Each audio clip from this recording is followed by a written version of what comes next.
the pineapple, a luxurious aromatic fruit.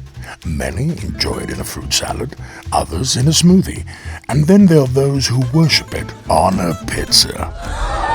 And I'm one of them, so get over your hostility about fruit not belonging on a pizza, okay? Otherwise go play in another sandpit. Right.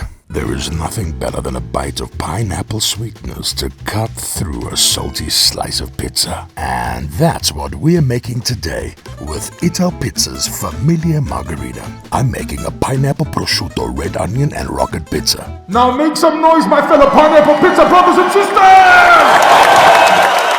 Ingredients you will need: half a red onion sliced in circles, 1 red chili chopped in oil, 4 pineapple rings. You can use fresh ones. We're using the canned ones that remind me of my youth. I like to sear my pineapples first on the grill, but you don't need to. The charred lines give the pineapple a nice texture. Cut them in half.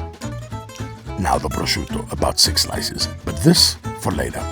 Now let's bring out our frozen Familia Margherita. Place the 8 pineapple halves evenly around the pizza so that when you slice the pizza there is pineapple on each slice. Now the red onion. And lastly the chilies in oil. How much chili? Well, that depends on how much of a woohoo you like. And now put this ode to the pineapple in the oven for 10 to 12 minutes. Okay, that's a bit over the top. Just put it in the oven for 10 to 12 minutes, okay? Your oven always preheated to 200 degrees. And 10 to 12 minutes later, your pineapple, onion, and chili pizza is so ready.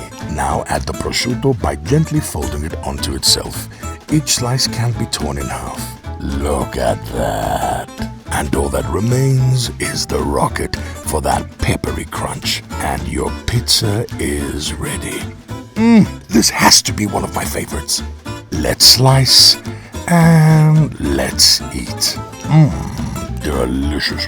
And for those of you who judge us eating pineapple on a pizza, you put ketchup on your eggs and pasta. So why don't you go protest in another village, okay? Good.